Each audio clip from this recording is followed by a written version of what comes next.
August has always been, for me, the most productive month of reflection. It's the most frustrating month as well because it feels like everything slows down and there's less momentum. But every year I remind myself that this is like a sacred month where the world feels like it's on holiday. There's a quietness that spreads and slowly feels that you have more and more space to think. And in periods of reflection, there are always things that sort of rise to the surface that you have to confront. Many things have come to the surface for me in the last couple of weeks, but a smaller one was the fact that I hadn't been writing on my Substack. So I sort of took a day to think about why I haven't written and why I felt this block. And ultimately it became a really big realization, one that really centered on something that I've been wanting to do for a very, very long time, which was to draw a line somehow. If you know me, thanks for clicking on the link and watching this. And if you don't know me, my name is Daria. And about 2 years ago now, or maybe almost 3, I started a social media channel called Herbert Music. And on Herbert Music, I basically create short form content that tries to retell the story of classical music. The original intention behind the channel was to open this tradition of music to a wider group of people because it was a tradition that I'd always loved and actually had never been trained in.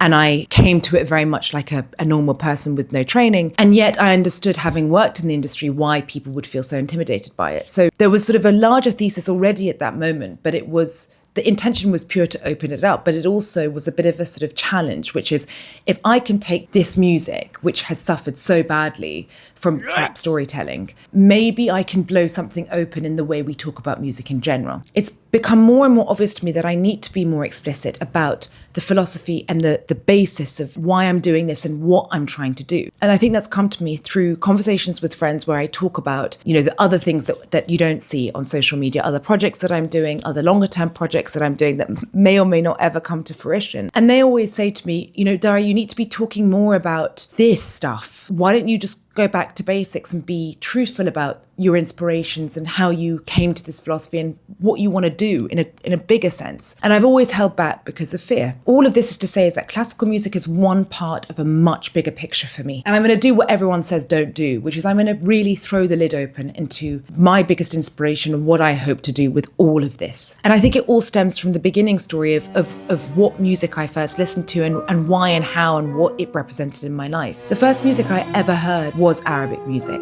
And we're talking artists like Abdel, Halim, Hafez, Kulthum, and they were Egyptian and they kind of revolutionized Egyptian music by blending influences from the East and influences from the West. So my ear was always tuned sort of two ways. It was tuned East and it was tuned West. And so when I came into classical music, I think it probably didn't feel so cold or alien because these songs by these Egyptian artists are similar to opera in so many ways. This one song can last 13 minutes. It's full of instrumental breaks and there's a huge amount of performance and aura and energy. And it's almost about the smell of the music versus sort of the sound of the music.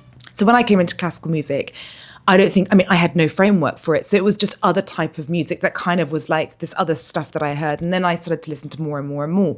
So that was my entry point into music. And what I was always fascinated with was to understand, what makes that song, that classical aria, feel like an Kulthum song? What is it that connects them? And so I've always found genre horrible because I felt like the whole thing was to divide and isolate. As I got further into my career, in the music industry, I started to become more and more frustrated with all this incredible sort of life and experience and relevance that I was experiencing in my listening and all these artists that I was seeing doing such amazing things and the complete opposite happening in the infrastructure. And so that kind of explains why Herbert, why classical. But then I was introduced to somebody, to a writer that changed my life completely. And it sort of validated all the sort of thoughts and feelings that I'd been having for probably 15 years at that point.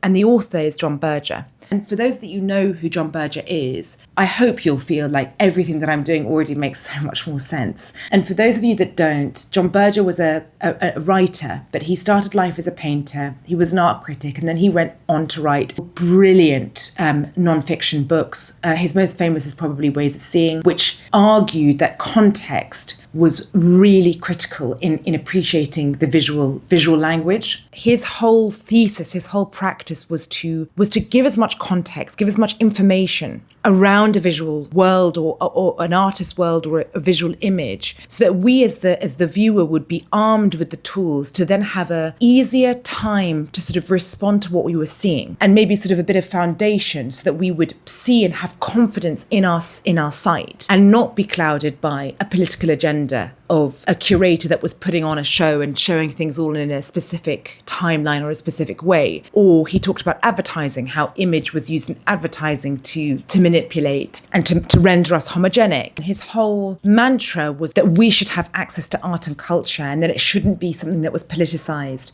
or commercialized to a point where the experience was perverted for us, and that seeing and appreciating was a right and was important. It was important for us as people, but also as society. I would never have come across John Berger if it wasn't for somebody in my life that gave me one of his books and then gave me more of his books and was like, you need to read these. I feel like you're gonna resonate with them. That to me was a transformative experience, because so many of the things that I believed about music were what he was speaking about via art. And actually his books made me feel much more emboldened to go to an art gallery and have an opinion or feel something. It sort of took away a barrier. And so ultimately, at the essence of things, that is what I am trying to do with music. I started with classical. I will never leave that behind. It is so much part of my personal tapestry of musical languages that I have in my head. That's kind of it, this word tapestry. And in the Substack, I talk about the fact that what I want to do is look at music and break down the styles. But more importantly, I want to look at how they interact and what impact they left on each other and why these styles even were there in the first place. Was it to do with the artist's personal interests, their upbringing, their context, what was happening politically at the time? Because I believe that all of these things help really unlock our appreciation of something at its fullest, but also to understand why that piece of music or why that artist has a particular emotional impact on us, the listener. Being confident in